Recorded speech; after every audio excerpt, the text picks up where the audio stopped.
And I think I see the live button. Let me just see this. All right. Hello, everyone. Welcome to another week of The Present Show.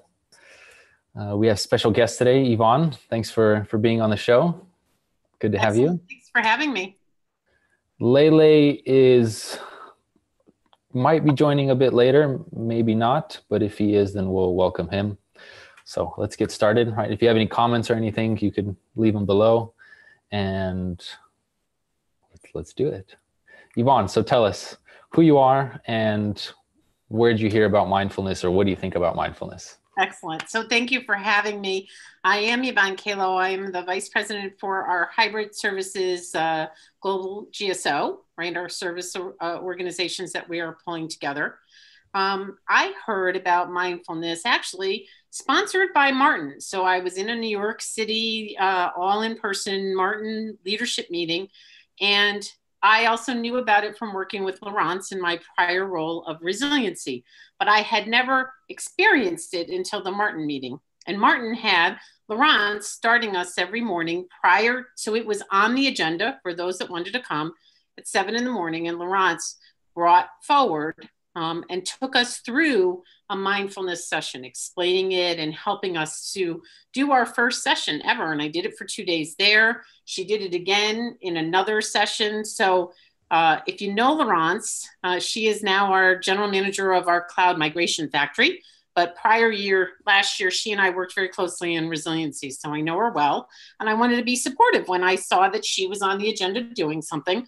And in the end, I went thinking I was supporting Laurence, but really, she gave me something invaluable. She introduced me something. It's one thing to read it, but to sit there and experience it and to have her with her very soothing voice kind of walk you through. Now you're going to close your eyes, fold your hands, right? Full circle, the explanation. And she is really just giving it back, right? Because she got it from the team of Sanofi, which this is a very meditation and the mindfulness is very big for our teams in India. Right. And that's who introduced her to it.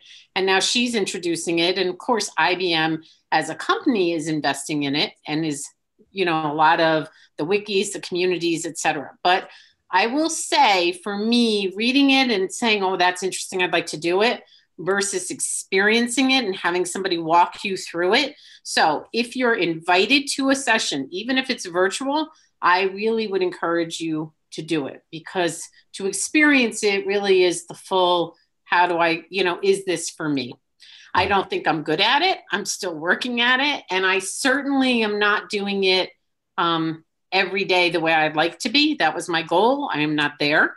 I was telling Patrick a little bit. So part of my desire, and I know my meetings and my days start too early. So they just did one virtually like every day for 8 a.m. There isn't an 8 a.m. in my days that I don't have a call. So that didn't work for me. So for me, I'm looking for, I know for me, my personality, I need to do it at the end of the day. So I'm trying to do that. I lay in bed and I do this like before I go to bed to kind of just slow down from the whole day. And we all have our very hectic days, et cetera. So like anything, a buddy system is huge. So I'm really trying to get my husband bought in to do it. And interestingly, he really struggles with sleeping. And one of the things that Laurence talked about was you can't change what happened in the past. So worrying about it really can't change it or affect it. And you can't worry about what's going to happen in the future. You really have to live in the moment. And the more you can do that, and the more you can give your brain that calm, that time, because there's so many thoughts and work going on, both consciously and unconsciously, that we don't even realize, the healthier you will be. And I know on those days when I find that time and I do it, I definitely feel much calmer, like I'm in control of myself, my decisions, my destiny. So I have really listened to that and now trying to figure out how to do that at the end of my day. With my husband, because it's much easier. I think if you do, I know like Laurence has a whole room and a little sign and her family knows not to bother her. For me, I'm trying to look for somebody who's going to say, hey, we need to do this, make, a habit, and we get into doing it.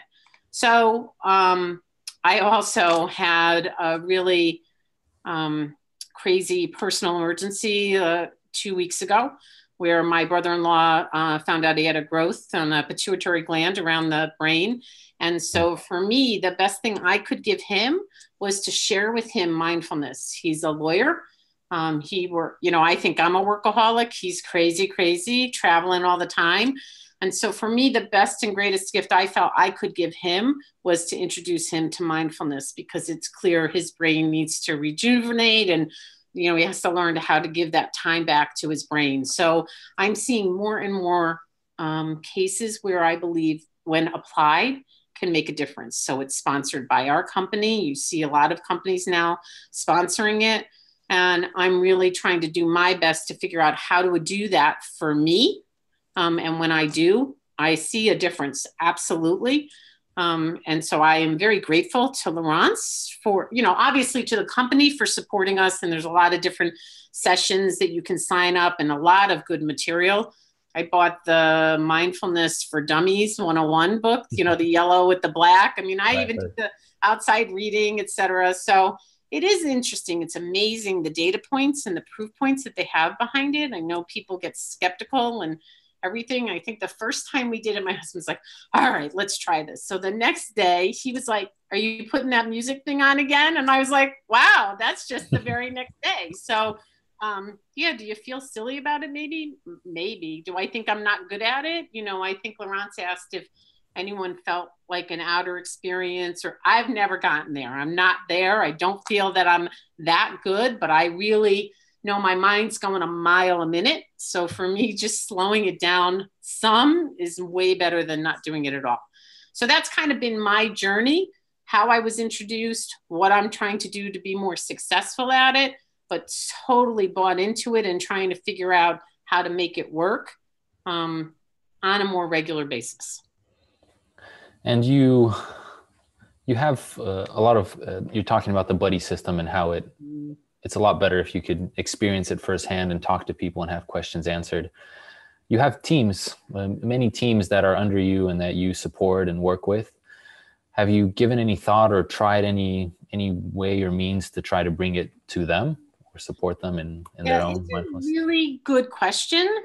For me, it's very much a personal choice on if you want to do it. And I have to be honest, I sometimes need to balance that, because I'm a VP. If I talk about it, then they feel they have to do it. And I really believe you have to want to do it.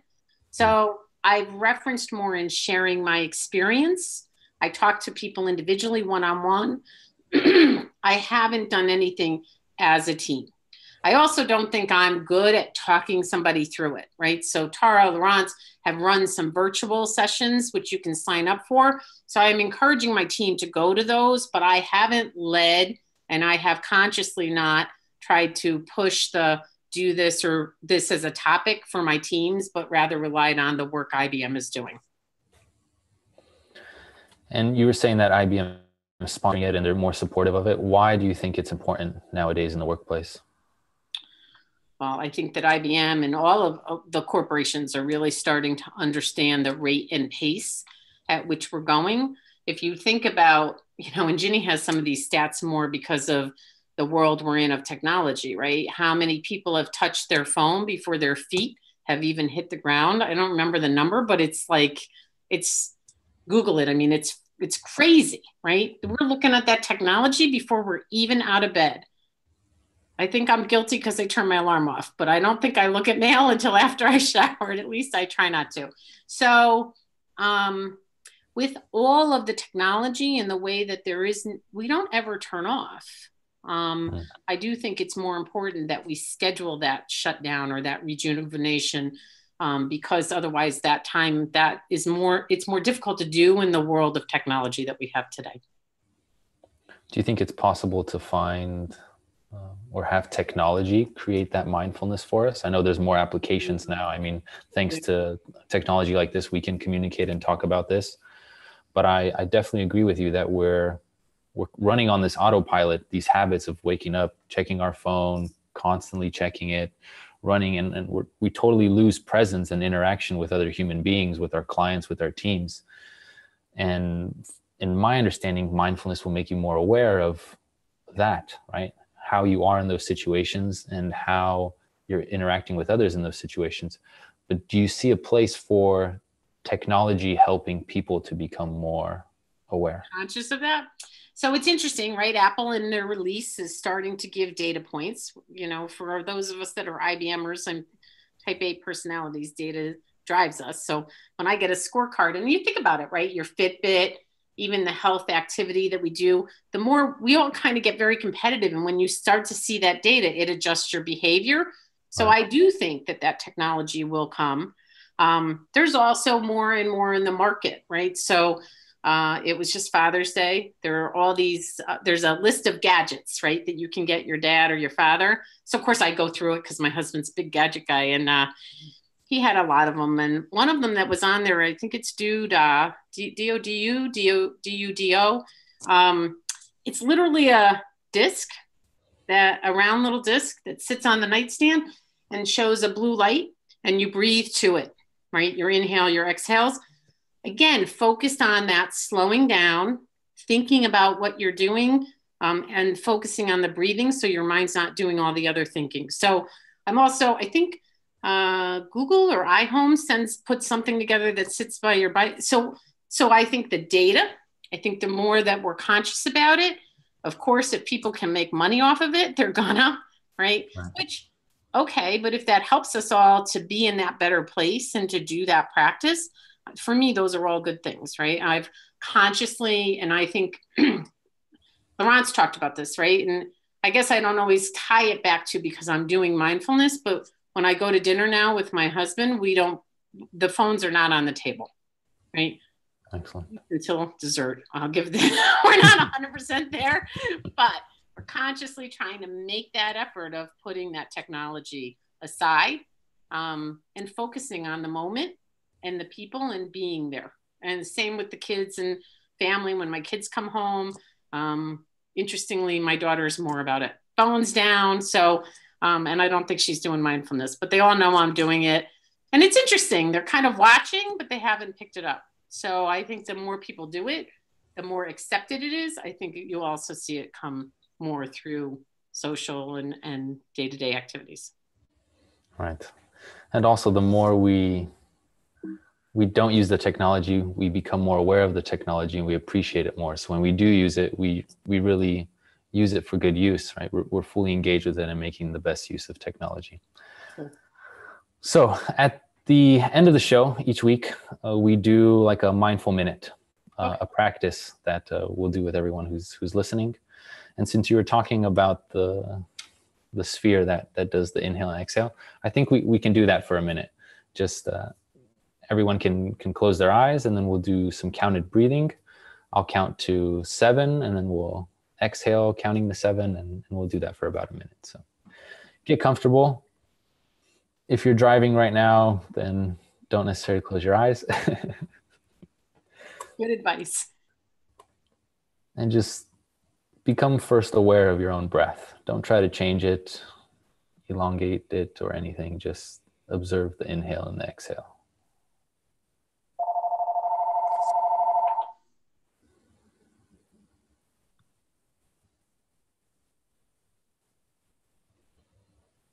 And now take 1 or 2 deep breaths.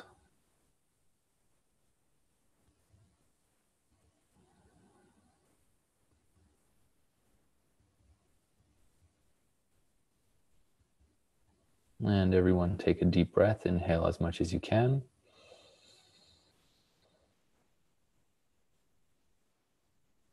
And exhale everything you have. And inhale for 7 seconds.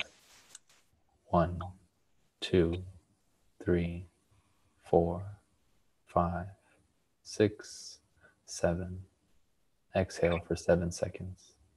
7, 6, 5, 4, 3, 2, 1. Inhale. 1, 2, 3, 4, 5, 6, 7. Exhale.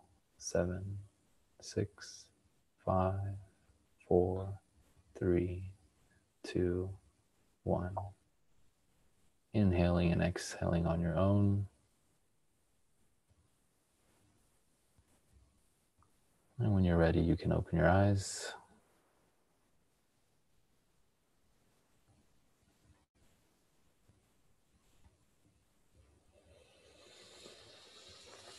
Thank you so much, Yvonne, for being with us, for sharing your story, for giving everyone some nice insights. Thanks everyone for watching, and have a mindful day. Take care.